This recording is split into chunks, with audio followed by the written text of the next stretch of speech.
que você já esteve aqui na igreja, já fez algumas palestras para nós sobre o tema pedofilia, mas que hoje não é sobre isso que a gente vai conversar, mas sobre a tua vida, o teu testemunho, né, aquilo que você tem vivido, aquilo que você tem provado na sua vida e que tem feito toda a diferença. Amém? Boa noite a todas. Que Deus abençoe vocês. Eu sou Tânia Guerreiro, subtenente da Polícia Militar, com 34 anos de serviço. É com muita honra que eu retorno aqui, vim outras vezes em culto, mas a gente sempre senta no escurinho lá, né? Não estou de farda hoje, porque infelizmente eu vou ter que sair da PM. Eu digo infelizmente porque com muita dor no coração, chorei muito por conta disso, mas eu entendo que Deus tem os planos deles e às vezes a gente não entende. Mas eu estou com 34 anos de polícia. Em agosto agora, nem que eu não queira, a polícia me manda embora, porque eu completo o meu tempo. Então, eu estou saindo de uma corporação que para mim é uma família. Eu não vejo aquilo como um emprego. A primeira vez que eu recebi meu salário, eu dizia, puxa, mas ainda pagam para a gente ser polícia? Eu me apaixonei pela polícia desde o primeiro dia. Sempre, sempre eu quis ser policial. Então, se eu tivesse que voltar 1000 vezes, eu voltaria a ser polícia. Gosto muito do que eu faço. Sou muito realizada. Mesmo sem farda, eu não deixo de ser militar. Mesmo sem farda, mesmo na igreja ou em qualquer lugar, eu não deixo a minha arma. Isso eu nunca deixei. Minha arma e o batom. Nunca deixei de ser feminina. Eu estando de vestido, salto alto, que eu amo ser mulher, de brinco, pulseira, eu sempre estou com a pistola no meio dos peitos. Não parece, mas eu sempre estou armada. Eu amo o que eu faço. Nunca, graças a Deus, eu precisei matar ninguém. Minha filha sempre pergunta, e daí, mãe, quantos você já matou? Eu falei, quem sou eu para matar alguém? Quem mata é Deus. A gente dá uns tiros, Deus que resolve se fica, se vai, né? Mas, boa essa, né? Boa essa. Boa. A gente dá uns tiros e Deus é que resolve se vai ou se fica. Muito bom. Então você já começou a falar. A primeira pergunta que eu ia te fazer: quando que você descobriu que queria ser policial? Eu acho que é a hora que eu nasci, né? Eu acho que eu já nasci com uma arma na mão, gente. Mas não é para matar ninguém, não. É porque eu amo mesmo. Eu me lembro que eu era criança. Naquele tempo era a 4ª série, né? 4ª série. Eu ia com uma seta no pescoço para a escola e com um bocó de pedra. Naquele tempo era bocó mesmo. Era um negócio de pano assim, cheio de pedra. E eu ia com um bocó de pedra. Aí, quando eu peguei uma determinada idade, meu avô, mais sem juízo que eu, me deu uma faca. Louco, velho, né? E eu andava com aquela faca. Aí, quando eu fui fazer o 2º grau, que naquela época não tinha, eu sou de Sapopema, interior do Paraná, eu emprestei uma pistola de um amigo. Você vê que falta de juízo. Emprestei uma pistola dele e andava com uma 6,35, pequenininha assim, ia para a escola com ela. Aí arrumei meu primeiro emprego, feliz da vida por causa do meu primeiro emprego. Daí cheguei e coloquei a pistola na gaveta. Quando meu chefe veio procurar um documento, deu de cara com a pistola e me mandou embora. Eu fiquei 2 dias. Aí não consegui mais nada, eu fui embora de casa com 16 anos. Porque naquela época não tinha como estudar lá. E eu queria ser alguém. Eu não queria ficar lá com aquelas pernas peludas, escutando música caipira. Não é que eu não gosto, mas normalmente as mulheres lá são desse jeito, com os pés rachados, e casando por lá mesmo. Falei, não, isso eu não quero para mim. Eu quero ir embora, eu quero ser gente, eu quero correr atrás dos meus sonhos. Eu vim para Curitiba e eu não conhecia Curitiba. Eu não tinha onde ficar. Eu fiquei na casa de uma parente que estava de férias lá. Eu não sabia nem onde era o centro. Eu me lembro que eu dei para o motorista de táxi um papelzinho com o endereço. Ainda fui brigando com ele, você está me logrando, você está entrando por... E eu nem sabia. Eu nem sabia onde que era, mas eu disse para ele, você está me logrando, você está andando por outras ruas. E daí, acho que ele viu, é louca, né? Não vou contrariar. E daí me deixou lá, no outro dia cedo eu acordei, aí saí para fora, procurando o prédio, Jacu, né? Eu sabia que o centro era onde tinha prédio, procurando prédio, até que eu vim a pé de lá para achar o lugar que eu queria ir, porque eu sabia que era no centro.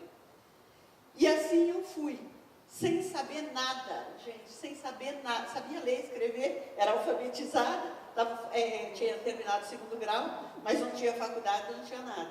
Então eu vim assim na cara e na coragem. Venci os 30 dias de férias da minha prima, e eu tinha que devolver a casa e não tinha para onde ir. Aí consegui ficar na casa de uma tia. Então assim eu fui para a casa dos outros, até que eu entrei para a polícia, daí eu me engrenei. E sempre amou? Amo até hoje. Qual foi a situação, Tânia, que mais te marcou em toda a sua carreira? Olha, eu trabalho com pedofilia, né? Eu não escolhi trabalhar com pedofilia, eu não escolhi de verdade. Eu trabalhei 20 anos no serviço secreto da polícia, trabalhei com crime organizado, comando vermelho e outras facções. E esse é um dos motivos pelo qual a gente anda sempre se cuidando, né? Aí eu trabalhei 15 anos com criança desaparecida em situação de risco. E quando nós localizávamos uma criança, elas escondiam onde morava. Então daí eu comecei a perceber que havia ali um abuso, né? E aí eu comecei a trabalhar com abuso sexual. Mas eu não me lembro mais da pergunta, desculpe. A pergunta é, qual foi o momento que mais te marcou na carreira? Sim. Uma situação, alguma coisa nesse sentido? Foi quando eu fui chamada no IML para reconhecer um corpo, porque devido eu trabalhar com criança desaparecida, tinha uma criança lá no IML e eles não tinham a identificação da criança. Então, os repórteres me chamaram para ver se não era uma criança das que eu procurava. E quando eu me deparei com aquela criança, ela tinha 9 anos, era mais ou menos a idade dela, 9 anos, dentinho de leite ainda, e ela era da idade do meu filho. E aquela criança estava inteirinha machucada, inteira. E foi um negócio que me marcou muito, porque, voltando uns tempos atrás, mais ou menos 1 mês, 2 meses antes daquele fato, eu estava tendo uns flashes de, como é que eu posso dizer, de imagem na minha mente. Vinha uma imagem de uma criança que saltava para frente, assim, como se você estivesse empurrando ou batendo, ela pulava para frente, assim. E eu comecei a me preocupar. Eu falei, meu Deus, eu acho que eu estou perdendo o equilíbrio. De tanto eu trabalhar com criança, eu estou vendo as coisas. E aquela imagem me vinha na mente, lugares, às vezes eu estava tomando ônibus, às vezes eu estava conversando com alguém, como nós estamos aqui, e vinha aquela imagem do nada. E eu me preocupava com aquilo, eu falei, meu Deus, eu acho que eu vou ter que procurar um psiquiatra, um psicólogo, alguém que me diga o que é isso. Vidente eu não sou, Deus o livre, né? Mas alguma coisa está acontecendo. E daí, quando eu fui chamada no IML para reconhecer aquele corpo, eu vi aquela menina todinha machucada. As costinhas dela tinha sinais grossos, sim, de hematomas, como se alguém tivesse batido. Ela tinha no pescoço sinais de corda cicatrizado, outros no vivo ainda, outros cicatrizando nos pulsos e no joelho, no tornozelo também. E nós não sabíamos quem que era. Até que nós recebemos uma ligação de uma vizinha, dizendo, eu acho que eu sei quem que é aquela criança. Porque ela morava num lugar aqui e os pais desapareceram. Aí o pessoal do serviço reservado nosso foi fazer uma campana no lugar lá, e de madrugada os pais voltaram para pegar os pertences, os policiais entraram e acharam o cativeiro daquela menina. Ela era mantida em cárcere privado, ela apanhava com sarrafo, e era isso que eu via, gente. Era isso que eu via, era Deus me dando uma visão que eu não compreendia, e eu me senti muito culpada. Eu chorei mais de uma semana por eu não ter salvo aquela menina, porque Deus estava me mostrando e eu não soube compreender o que era aquilo. Então, foi descoberto depois que aquele casal havia tido aquela filha e haviam separado, e quando eles se separaram, ela saiu grávida dessa separação, e eles voltaram logo em seguida, e ele achava que a filha não era dele. Para provar que era dele, a mulher segurava para ele estuprar, e a menina era mantida amarrada, e o cabelo dela era cortado com faca, a gente via cortado assim com faca. E quando a polícia batia lá, que escutava os gritos que os vizinhos chamavam, eles amarravam ela, amordaçavam ela o tempo todo assim, e traziam outra criança para mostrar para os policiais. E ela apanhava muito com aquele sarrafo, gente. E a última vez que ela apanhou, eu estou contando do caso que eu mais me choquei. A última vez que ela apanhou foi porque ela se soltou dali e roubou uma colher de leite ninho. E quando a mãe viu, a mãe bateu muito nela, a mãe e o pai, e ela desmaiou. Eles julgaram que ela estivesse morta, embrulharam ela em um lençol, ela nua, e jogaram em Piraquara, em uma rua deserta. Aí os vizinhos escutaram os gemidos e chamaram a polícia. Por isso que nós não tínhamos identificação. Então, este caso foi o que mais me marcou nos meus 34 anos de polícia. Porque, gente, você vê alguém despedaçado, em confronto, alguém morto, alguém que se mata, a gente já ficou insensível a isso. Eu não posso mentir, nós ficamos insensíveis a isso. Agora, você vê uma criança morta, e você poderia ter feito alguma coisa, e não conseguiu fazer, isso é terrível. Por isso que eu gosto de trabalhar com prevenção na área de pedofilia, para que crianças assim sejam salvas. Então, eu chorei uma semana e me senti muito culpada. Isso eu vou levar para o resto dos meus dias, essa imagem dessa criança ali naquela gaveta do IML, ali inerte, e eu não pude fazer nada por ela. Então é muito triste, gente. Já me perguntaram por que eu não escolhi outra coisa. Porque eu estou fazendo o que Deus me mandou para fazer. Porque é o teu dom, né? É o teu chamado. É meu chamado, é meu ministério. Como é que você faz, Tânia, para separar esse tipo de situação que você vive no teu trabalho com a tua vida particular? É muito difícil. Como que você consegue, por exemplo, sair do quartel e deixar aquilo lá? É muito difícil. É muito difícil, gente. Para dizer para você que é só se eu fosse muito insensível. Como eu disse, os casos de gente adulto não mexe comigo. Não mexe mesmo. Mas a criança, aquilo fica, eu procuro não incomodar minha família com isso. Eu procuro não incomodar minha família, não ficar comentando, mesmo porque a minha filha, se eu começo a contar, ela chora. Então eu procuro não trazer isso para ela. E nem para o meu filho, nem para o meu marido, eu comento um pouco. Mas é muito difícil. Eu procuro fazer, mas, gente, é quase impossível. Só Deus. Eu não tenho dúvida nenhuma, porque, olha, todos os chefes que passaram por mim, homens que você olha para ele, homens fortes, que comandam, assim, homens duram na queda. Quando eu trazia os relatórios, e são minuciosos os relatórios dos casos de pedofilia, a gente relata exatamente o que acontece, e eles despencavam. Eu passei por vários chefes, ninguém quis ser meu chefe.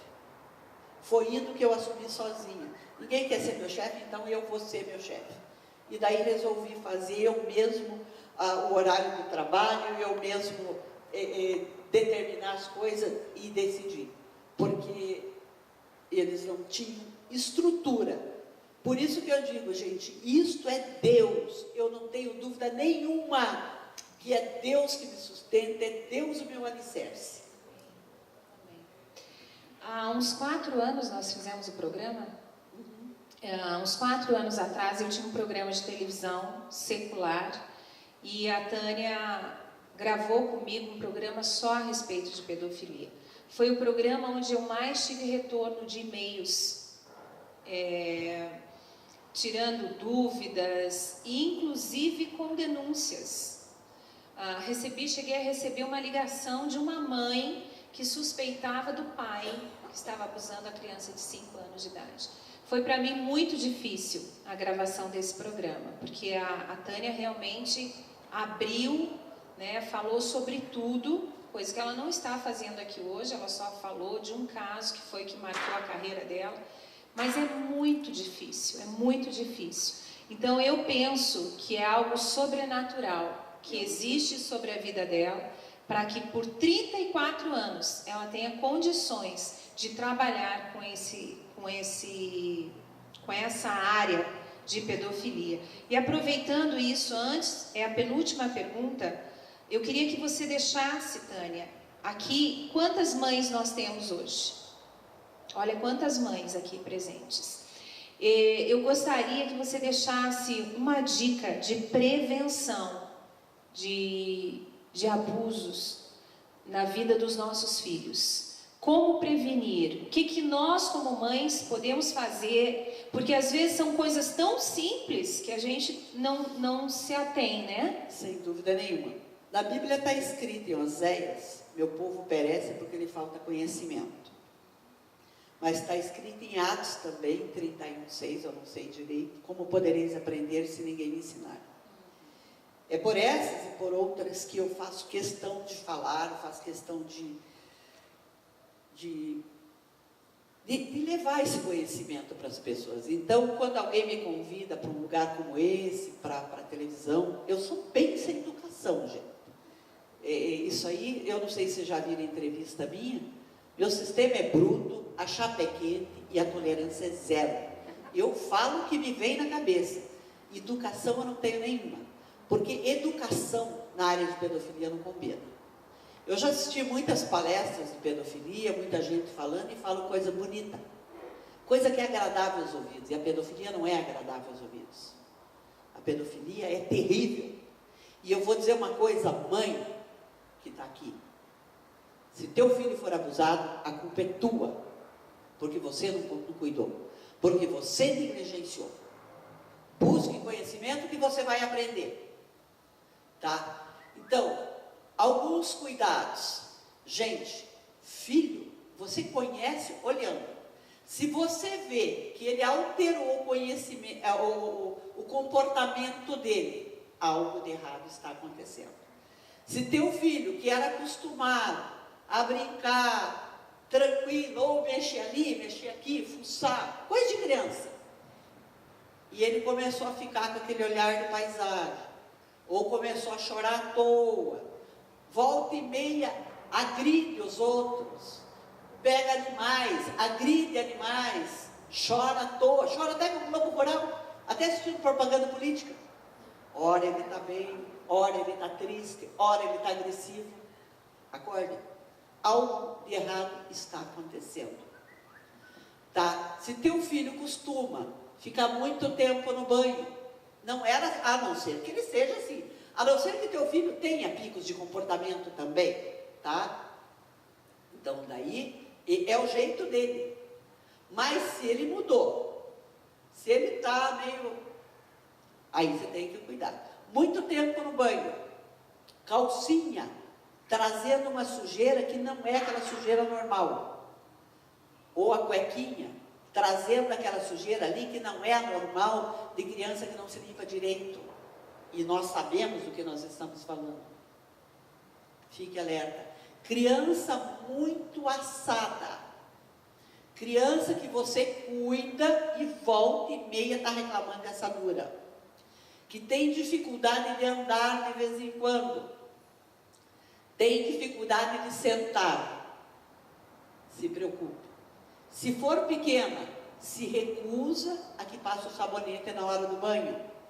Segura o xixi até não aguentar mais, se preocupe. Criança que o rendimento escolar dela cai significativamente. Sempre foi bem na escola, sempre tirou notas boas e de repente começou a cair o rendimento escolar, se preocupe. Quer dizer, é um conjunto de coisas, veja bem, é um conjunto de coisas. De repente o teu filho não tem um comportamento diferenciado, mas ele passou a ficar muito tempo no banho, começou a vir com as roupas íntimas sujas, ou não vem com as roupas íntimas sujas, mas mudou o comportamento. Então é um conjunto de coisas, tá? Pode ser uma coisa, pode ser outra. Uma pessoa que ele deveria gostar muito, um parente que vocês visitam, de repente ele passou a não querer ir mais lá. Ou então um amigo que te visita sempre, ele já não se sente bem na presença dessa pessoa, já não olha nos olhos. A criança abusada não aceita abraço, não gosta que se aproxime dela, ela não permite nem que toque nela. Aquele abraço que a gente gosta de dar, aquele beijo, aquele aconchego, ela não quer mais. Ela tem medo da pessoa adulta, dependendo de quem abusa dela, do homem ou da mulher. Ela tem medo do homem, ela tem desconforto da presença dele. Então, é de se observar isso. Então, aquele teu amigo que vem na tua casa, que traz presente, que está sempre ali pronto para te ajudar em todos os sentidos, cuidado, porque ele pode ser bom demais, mas o teu filho é melhor, o teu filho é bênção de Deus, e nós temos que cuidar como tal. Nossos filhos são herança do Senhor, nós não podemos deixar ele por aí. A gente não deixa a nossa herança por aí, para todo mundo meter a mão. Então, cuidado com quem você recebe na tua casa. Pode receber. Se você receber alguém para dormir na tua casa, então eu estou dando comportamento e vou dar dica, e estou dando dicas para você cuidar do teu filho, para você perceber se ele está sendo abusado ou não. A visita que você recebe em casa, gente, vigie, seja teu irmão, teu pai. Eu tenho casos de avô que abusa de todos os netos e bisnetos. Homem impotente sexualmente, que introduz o dedo, que introduz objetos, que faz sexo oral, que obriga a criança a fazer sexo oral. Não é porque é velho que não vai tocar, porque os calhordas também envelhecem. Não é só homem que é pedófilo, mulheres também são pedófilos. Eu tenho casos de mães pedófilos que abusam de filhos e filhas, de mãe que permite que o marido abuse da filha e do filho junto com ela, para apimentar o relacionamento sexual deles. Gente, eu vi coisas dessa minha vida que é só Deus mesmo. O meu olho esquerdo vazou 3 vezes a retina do meu olho esquerdo por estresse. Isto me causou pressão alta, estresse, alergia pelo corpo. A criança abusada, meus amados, ela tem náuseas, ela vomita à toa, ela tem dores no estômago, ela tem dores no corpo, o corpo dela dói. Você leva no médico, você pode levar no especialista que for, eles não vão achar causa, porque é psicológico. A criança que é abusada desenvolve bronquite, asma, urticárias pelo corpo, pelotas pelo corpo que coçam, problemas mentais. Literalmente, eu já vi crianças que eram bem de saúde, que se tornaram retardados, literalmente retardados. Quanto tempo nós temos? Largar essa... Não, já estouramos. Para, gente. Na verdade, nós vamos marcar com a Tânia. A gente já conversou isso no telefone, que você vai estar voltando aqui para dar uma palestra só a respeito disso. Eu queria que você deixasse agora uma palavra para as mulheres, uma palavra de Deus, né? Daquilo que você tem experimentado de Deus na tua vida para o coração delas. Gente, tem uma frase, ela não é de Deus, mas ela pode ser que seja de Deus também, né? Não sei. Que diz: o que me assusta não é a violência de poucos, mas o silêncio de muitos. Nós temos que estar alerta, gente. A mulher sábia edifica o lar. Isso é bíblico. Então, minhas amadas, vocês são o pilar do lar de vocês, da família de vocês. Vocês podem fazer a diferença. Um olhar de vocês mais apurado salva uma vida. Então, sejam mães zelosas. Criem teus filhos dentro da igreja. Eu sou especialista em drogas também. Gente, eu trabalho com isso. Nós temos que ser amiga dos nossos filhos. Nós temos que ter qualidade de tempo com os nossos filhos. Enquanto nós estamos preocupados com nós mesmos, o traficante está investindo no teu filho. O pedófilo está investindo no teu filho. A criança abusada uma única vez, nunca mais será a mesma. Então, denuncie, nem que seja teu marido, nem que seja teu pai, o teu irmão, porque quem poupa o lobo sacrifica a ovelha. E quantas crianças ele puder, ele vai tocar. A criança abusada é um morto sem túmulo. Não deixe que isso aconteça com alguém da família de vocês. Cuide, vigie. Vigiar é bíblico. Vigie sempre, olhe, veja com quem que está, como é que está. Cuide, gente, porque filho é bênção do Senhor e nós temos que cuidar como tal. Amém. Nós queremos orar por você. Amém. E aqui tem uma bem singela lembrança que fala a respeito do amor. E nós queremos te homenagear. E o maior presente que a gente pode dar para alguém que a gente ama é orar por ela, né? E profetizar toda sorte de bênçãos. Então aqui hoje a gente tem várias mulheres que vão nos ajudar a abençoar a tua vida. Amém? Você pode estender as tuas mãos para a vida da Tânia. Pai, obrigada, Deus, por essa vida tão preciosa.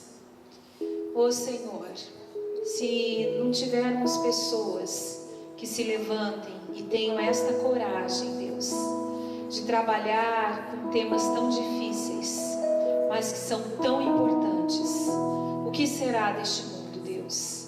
Certamente, Pai, a Tânia tem feito a diferença na vida de muitas crianças, de muitas famílias, nesses 34 anos, ó Deus, de profissão.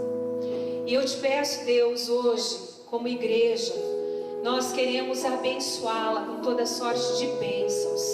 Nós queremos que o Senhor entre com provisão no mais profundo do seu coração, da sua alma, Senhor, do seu corpo físico, de tudo aquilo que ela tem necessidade, Deus, do seu lar, da sua família.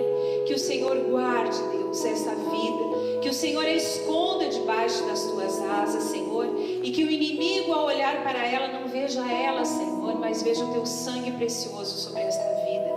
Nós pedimos a Deus que o Senhor venha agora e realize o desejo do coração dela, aquilo que ela tem colocado na tua presença, aquilo que ela tem buscado de ti. Nós a abençoamos nessa noite e te pedimos, ó Pai, manifesta o teu amor, manifesta as tuas misericórdias, manifesta a tua honra sobre a vida da Tânia, e nós te louvaremos por isso, em nome de Jesus. Amém. Amém. Tua verdade é vida, ninguém vem ao Pai a não ser por mim.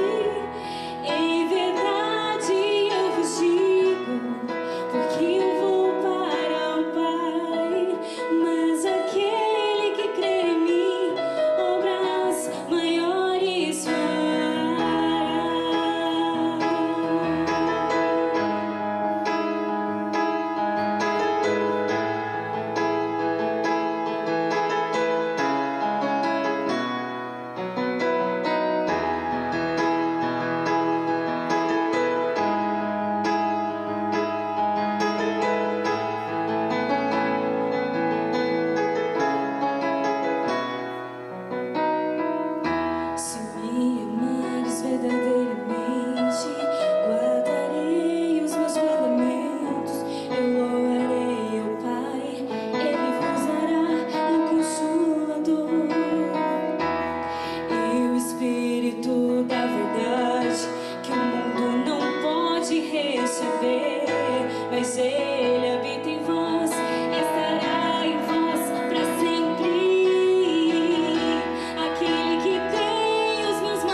você veio porque certamente você tinha uma curiosidade de saber o que Deus poderia falar ao teu coração, sim ou não? Sim. E nós vamos falar hoje de uma mulher. Como o nosso encontro é de mulheres, a gente tem escolhido algumas mulheres que fizeram a diferença na Bíblia, né, para estar falando a respeito delas. E hoje eu quero estar falando a respeito de Ana. Quem sabe, conhece a história de Ana, mãe de Samuel?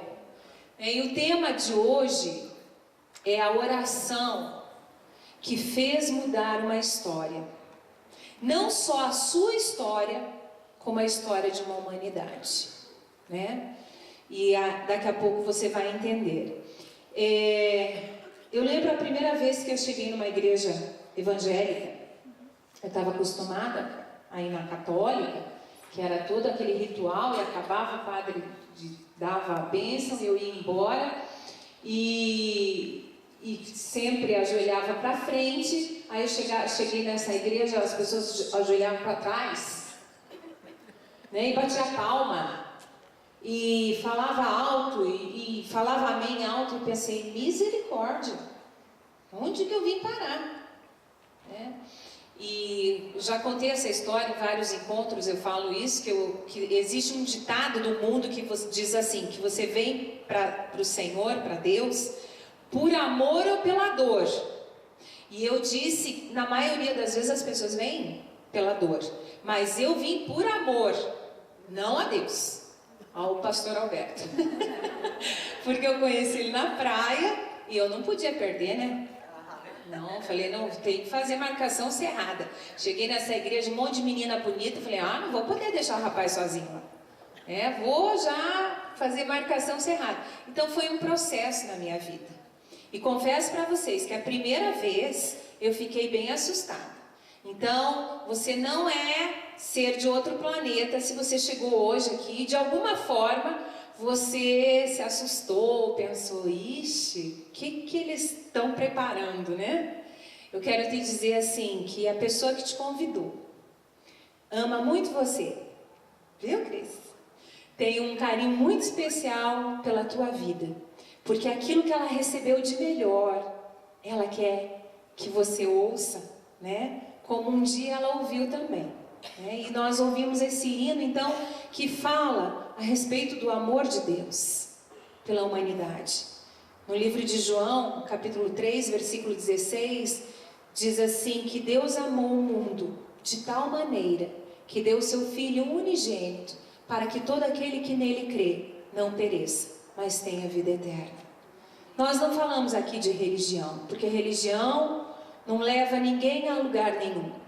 Nós falamos aqui de Jesus Cristo, né? Do nosso Salvador, do nosso Deus, que faz o sobrenatural como faz na vida da Tânia. Porque eu vou te dizer que se ela não serve a um Deus vivo como esse, ela não tinha ficado acho que nem 5 anos na polícia. E isso para falar 5 ainda, sendo bem generosa, né? Porque não tem psicológico que aguente. Não tem. Quem aqui ficou de alguma forma mexida nessa noite de ouvir o que você ouviu? E você não ouviu nada do que a Tânia tem para falar. No dia do programa, eu tive que parar várias vezes, interromper várias vezes a gravação, porque eu não suportava. As lágrimas vinham e eu começava a chorar compulsivamente, porque é muita coisa.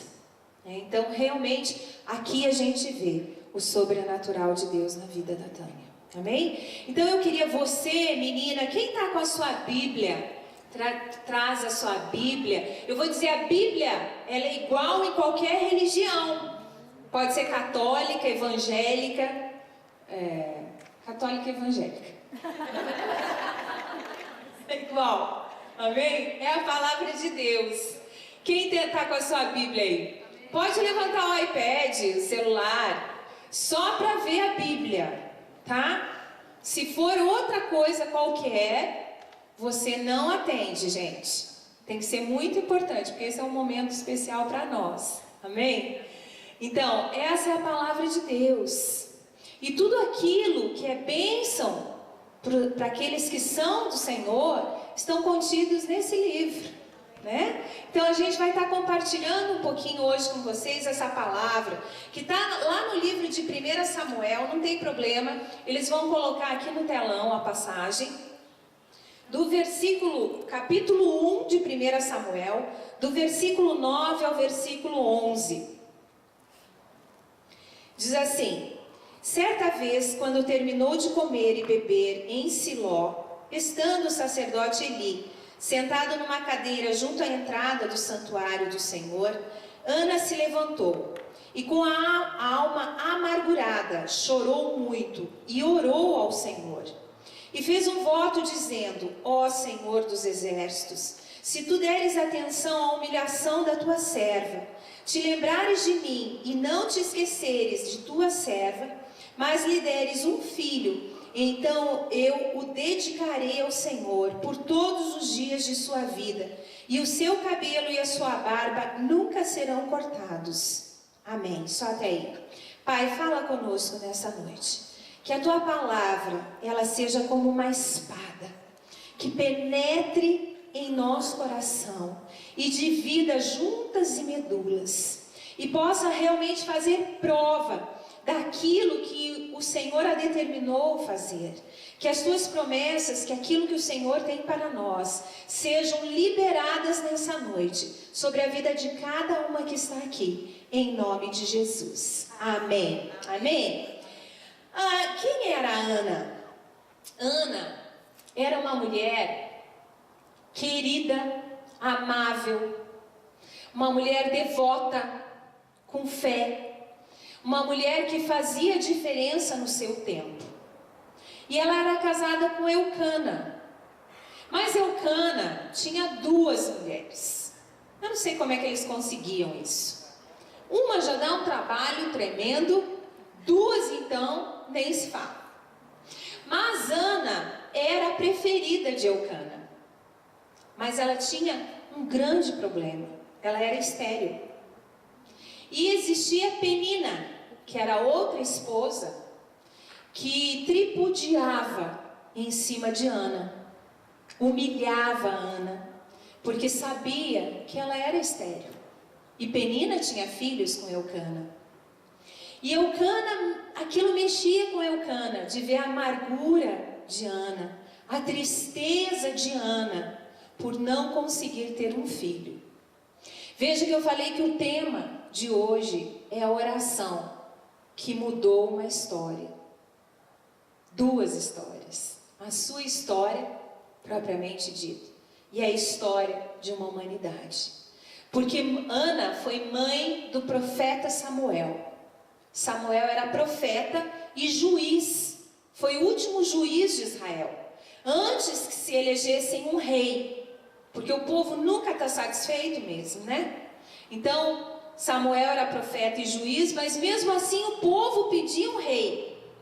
E Samuel foi o profeta que ungiu o primeiro rei de Israel, que foi Saul, e depois Davi, e assim sucessivamente. Mas ele fez a diferença na sua geração. Esta mulher foi tão grandemente abençoada que não só mudou a sua vida, mas mudou a vida de uma geração, através da bênção que ela recebeu. Por quê? Porque ela orou. Quantas de nós, no primeiro momento de dificuldade, a primeira coisa que nós deixamos de fazer é orar? Pode ver. Se o teu coração está angustiado, se alguma coisa acontece, a primeira coisa que enfraquece é a sua comunhão com Deus, a sua intimidade com Deus. Mas veja que em nenhum momento sequer, Ana permitiu que toda a adversidade que ela estava vivendo influenciasse no relacionamento que ela tinha com seu Deus. Igualzinho hoje, né, Dani? Igualzinho. Diga amém pela fé. Amém. A palavra diz que nós andamos por fé e não por vista. Então, se eu não consigo fazer isso, eu declaro pela fé que eu vou ser uma mulher que vai fazer a diferença nessa geração. Amém. Na minha descendência. O Senhor tem nos dado esse comissionamento de fazer a diferença. O Senhor tem te dado a maior arma, não é a da Tânia. A maior arma que Deus te dá é a oração. Amém. Não tem arma maior do que essa, que é você orar, dobrar os teus joelhos, buscar a Deus, se humilhar na presença dEle, e Ele muda a tua história. Amém. Mudou a minha história. Quantos Deus tem mudado sua história? Olha aí. Quantos Deus tem feito algo sobrenatural nas suas vidas? Vamos ver um pouquinho a respeito dos inimigos que Ana tinha na sua vida.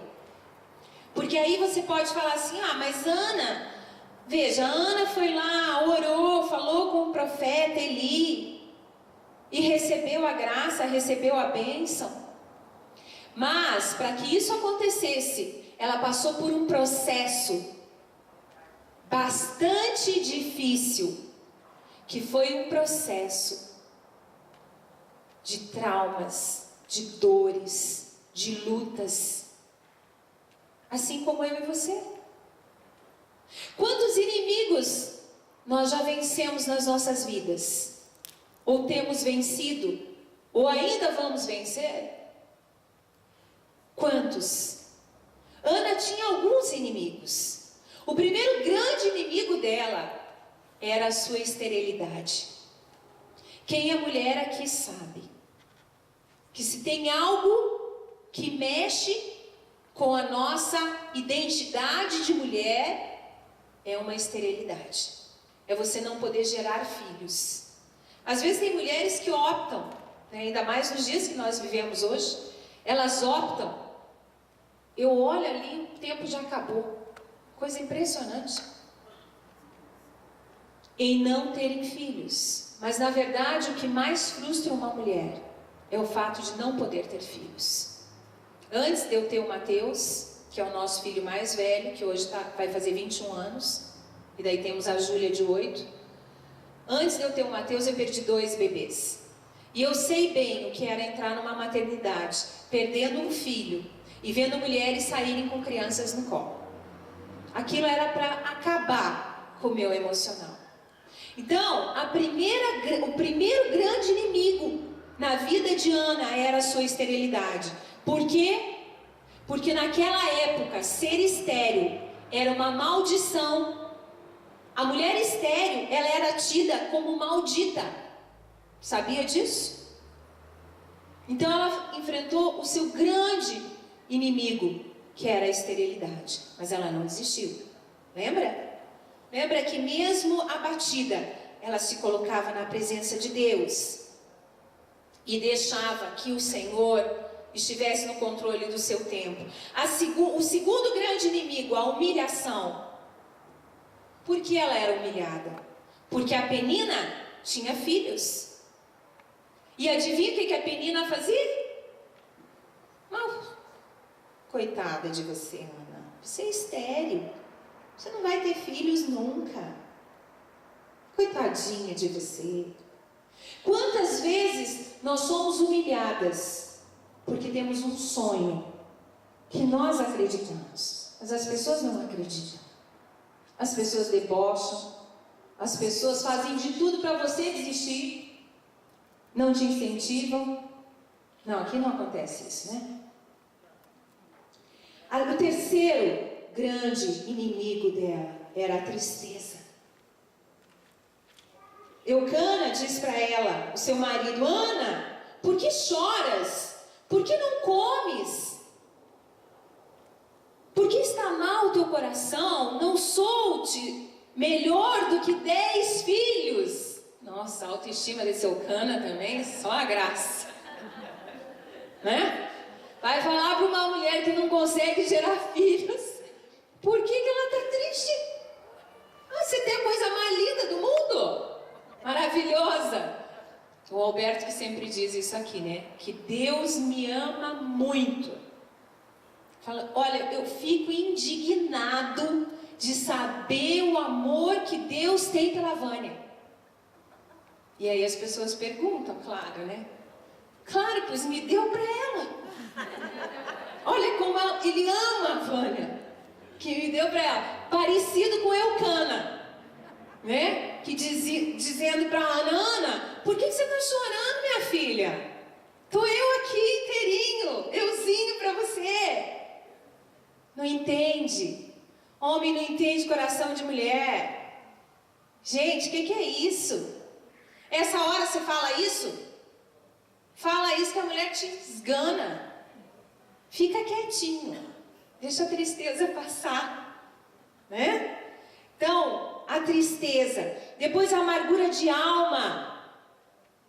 Ela estava amargurada. O versículo 10 fala a respeito disso. Ela, pois, com amargura de alma, orou ao Senhor e chorou abundantemente. Existia amargura no seu coração.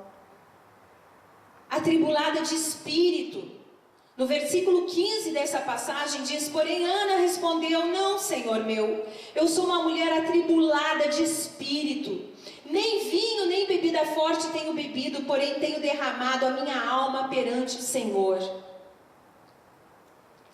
Você já pensou uma pessoa atribulada de espírito? Ela passa isso para as pessoas. E Ana passava isso. Mesmo confiando no Senhor, o seu espírito estava atribulado. Porque por mais que a gente confie, chega um momento onde existe uma tribulação na nossa vida. A ansiedade. Não tenhas, pois, a tua serva por filha de Belial, porque pelo excesso da minha ansiedade e da minha aflição é que tenho falado até agora. Já viu mulher ansiosa?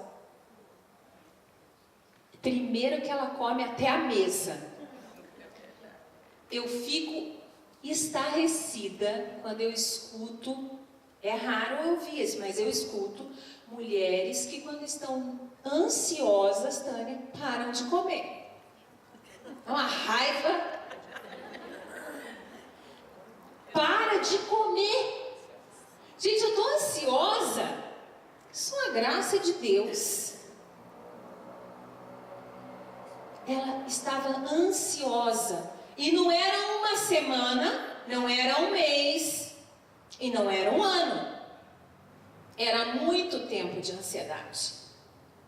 Né? Pela falta do filho.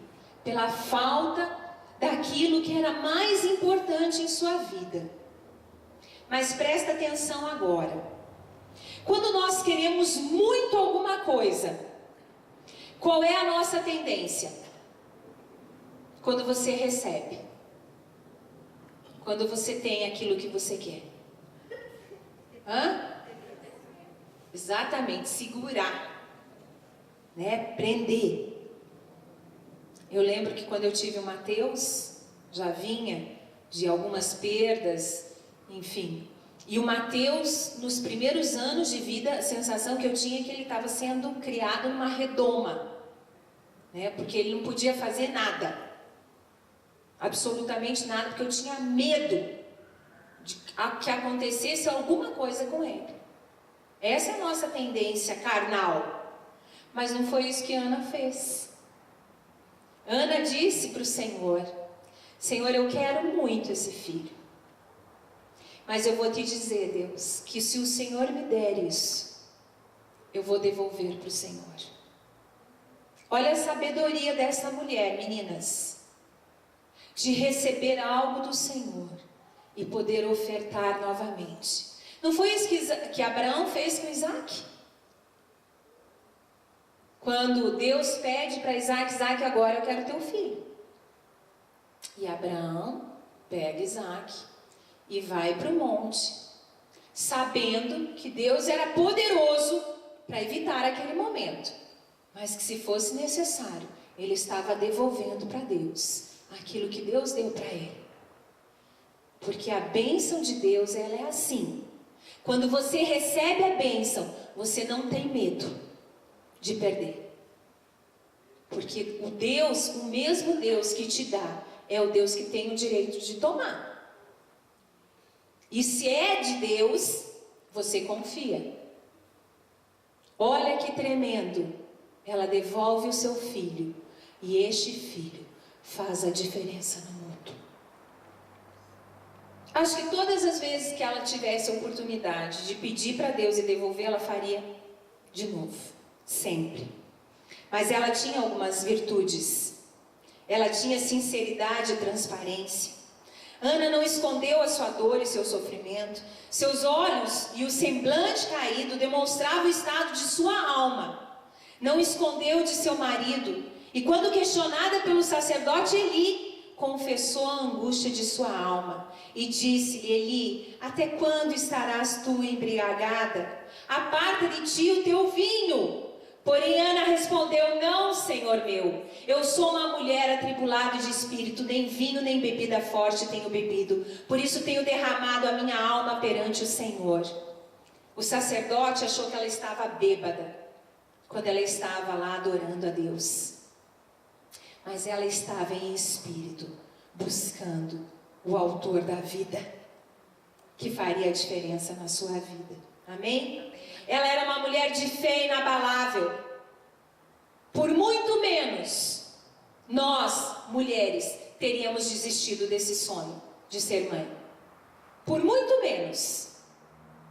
Nós teríamos já tomado a sentença de que nós viveríamos como estéreis e não questionaríamos mais isso. Mas ela tinha uma fé inabalável. Sabe por quê, queridas? Porque ela tinha comunhão com Deus. Ela tinha relacionamento com Deus. Ela tinha intimidade com Deus. Por isso tinha uma fé inabalável. Ela tinha perseverança. Perseverou o tempo todo no templo e na oração.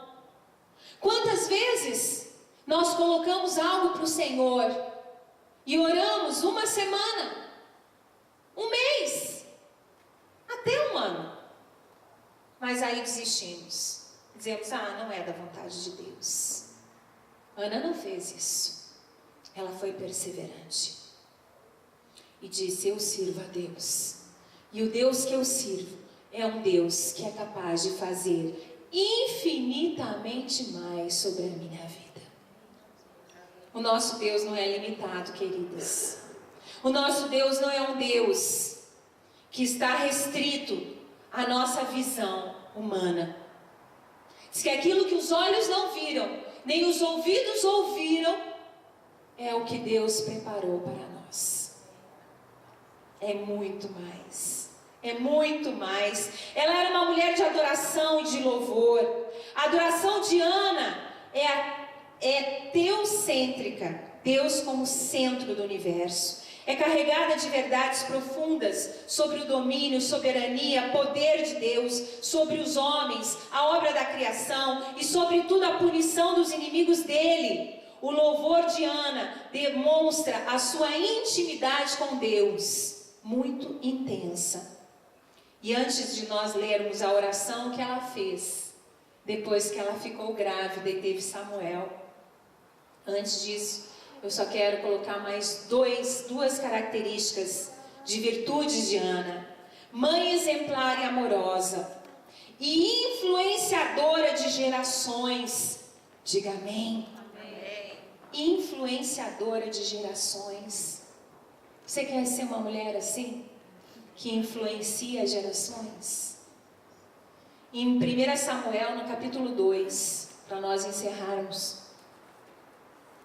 diz assim: olha a oração de Ana.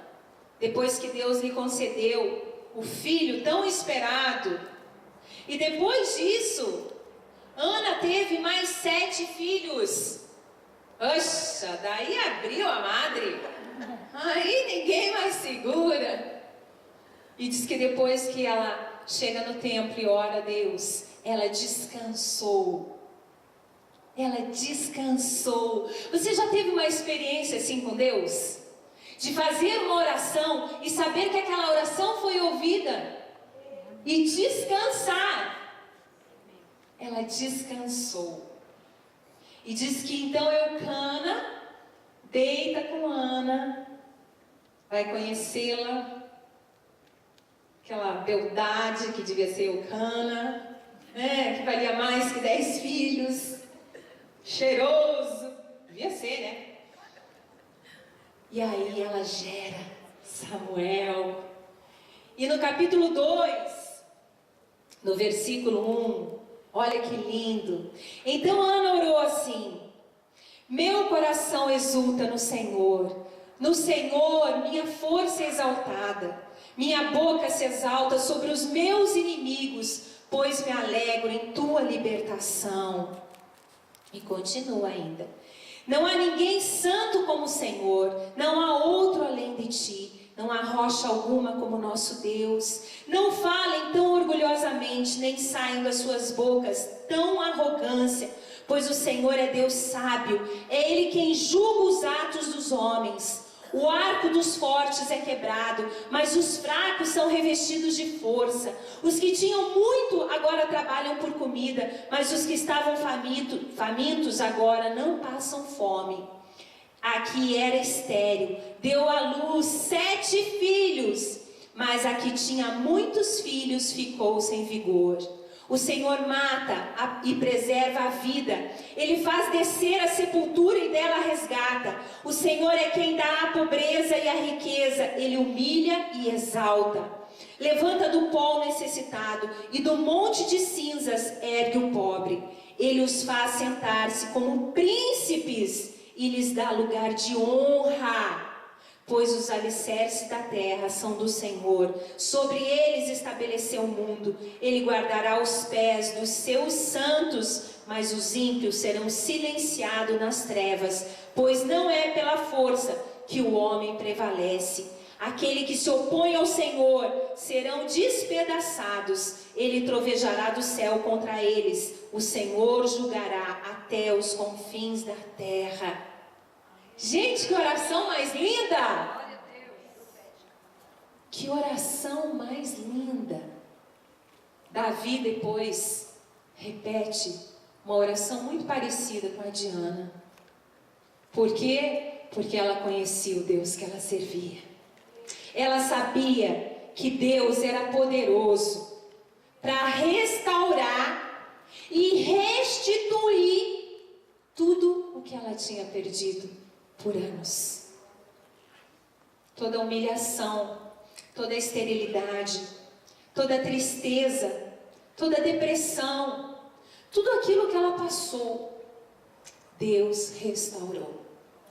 Porque esse é o Deus que nós servimos, queridas. É um Deus que muda a nossa história. É um Deus que a cada dia faz algo novo. Fique em pé neste momento. Nós vamos cantar um hino de adoração a Deus, de agradecimento ao Senhor, porque Ele tem sido bom, porque Ele tem sido misericordioso. Amém? E durante este tempo que nós estaremos cantando,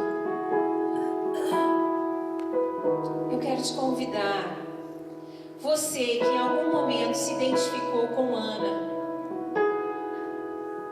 se alguma dessas características, tristezas que ela passou, você hoje está vivendo talvez. Se você se identificou, sai do teu lugar, querida. Nós estamos em casa, nós estamos só em mulheres aqui. Nós temos a liberdade de chegar diante do nosso Pai e falar: Pai, eu estou aqui, como Ana, eu busco a Deus. Sai do teu lugar e vem pra frente.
Começa a colocar na presença de Deus.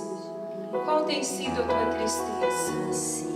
Qual tem sido aquilo que você se identificou como Ana? Talvez seja a humilhação, seja a esterilidade, não esterilidade de gerar filhos, mas a esterilidade em alguma área da tua vida que você não vê que esteja crescendo. Seja o seu casamento, seja o teu relacionamento com os teus filhos, seja a tua vida profissional. Você tem sido humilhada, você tem ouvido coisas que têm ferido o teu coração.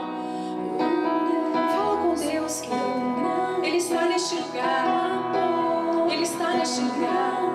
Fecha os teus olhos, só você e Ele. E fala com Ele. Muito além. Fala, Deus, eu estou aqui nessa noite como Ana, que achou graça diante do Senhor, que durante tanto tempo foi humilhada, durante tanto tempo se colocou na tua presença e chorou por um filho, que durante tanto tempo teve intimidade e relacionamento com o Senhor, não deixou os problemas serem maiores do que o relacionamento que ela tinha contigo, Deus, porque ela conhecia o Deus vivo. Pai, nós queremos te conhecer nessa noite. Nós queremos, ó Pai, ter uma resposta. Talvez muitas mulheres, Senhor, chegaram aqui nesta noite esperando uma resposta, e talvez dizendo para si mesmas: é a última vez, é a última vez que eu vou colocar isso na tua presença. Eu acho que não tem mais solução. Mas Deus te diz nessa noite, querida, que Ele é a solução, que a porta que Ele abre ninguém fecha, e a porta que Ele fecha ninguém abre. E Ele te diz que Ele tem visto todas as tuas dores, todas as tuas situações, todas as tuas inseguranças, os teus medos. E Ele te diz hoje: entrega para mim, entrega para mim. Você pode entregar. Você tem essa coragem de falar: Deus, eu quero entregar esse sentimento, eu quero entregar, Senhor, essa situação que eu não tenho controle. Eu quero te entregar, ó Deus, a minha falta de fé, porque ela tem se abalado, Senhor, com coisas tão pequenas. Eu quero te entregar, porque eu te amo, porque eu te amo, porque foi o Senhor que subiu naquela cruz, foi o Senhor que se fez homem para morrer por mim, para que hoje eu tivesse vida, para que hoje eu tivesse plenitude, para que hoje eu pudesse mudar uma geração, para que hoje a minha história fosse diferente. Oh, Santo Deus, as pastoras vão estar tocando em você, as pastoras vão estar intercedendo por você e vão estar profetizando sobre a tua vida aquilo que você necessita. Entrega, querida, entrega aquilo que tem consumido a tua vida, que tem tirado a tua paz, que tem tirado o teu sono, que tem tirado a tua saúde. Entrega para o Senhor. Talvez você precise, nesta noite, liberar perdão sobre alguém, liberar perdão sobre você mesmo. Muitas vezes nós sofremos consequências pelas nossas escolhas erradas, e nós precisamos nos perdoar por isso. Oh Deus, oh Deus.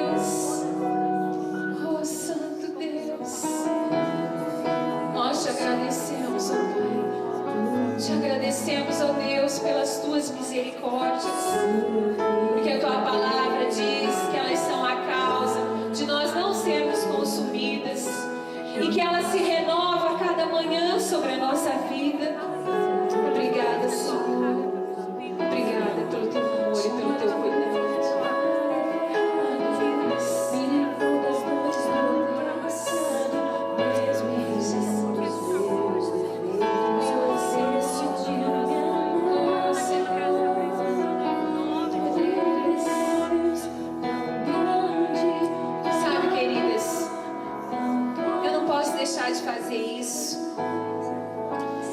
Hoje é um momento que você talvez precise tomar uma decisão na tua vida. Você pode dizer, mas eu tenho Deus. Eu tenho Deus. Eu tenho relacionamento com Deus. Mas a palavra do Senhor diz que se nós reconhecermos a Jesus Cristo como Senhor e Salvador da nossa vida, então nós nos tornamos filhos de Deus. E se nós o confessarmos diante das testemunhas, nós teremos a salvação. E talvez você nunca tenha feito essa oração. E hoje eu quero te convidar. Pode permanecer com os olhos fechados. Você não precisa ver a tua irmã, tua amiga, né, tomando essa decisão tão importante. É um momento entre ela e Deus. Mas se você tem o desejo de hoje falar, Jesus, entra na minha vida. Entra na minha vida e muda a minha história. A palavra do Senhor diz em Apocalipse 3:20, Jesus dizendo, eis que estou à porta e bato. Se você ouvir a minha voz e abrir a porta do teu coração, então eu entrarei e cearei contigo. Mas você tem que abrir a porta. Esse Deus que nós falamos é um Deus cavalheiro. Ele não entra sem ser convidado. Você tem que abrir a porta. Então, se você nessa noite quer fazer essa oração, quer aceitá-lo como teu Senhor e Salvador, eu vou te pedir que você levante a sua mão direita no seu lugar, com os olhos fechados, e você vai repetir uma oração junto comigo. Você vai falar o seu nome e vai repetir essa oração. Amém? Fica com as tuas mãos levantadas, a tua mão direita. Diga assim, Senhor Deus, em nome do Pai, do Filho e do Espírito Santo, eu, Vânia, Priscila, te aceito como meu Senhor e Salvador. Que nesta noite o Senhor entre na minha vida e seja Senhor absoluto. Perdoa os meus pecados. E hoje escreve o meu nome no livro da vida.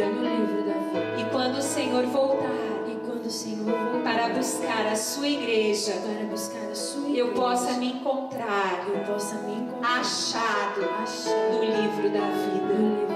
Eu te aceito e peço, seja Senhor absoluto sobre a minha vida.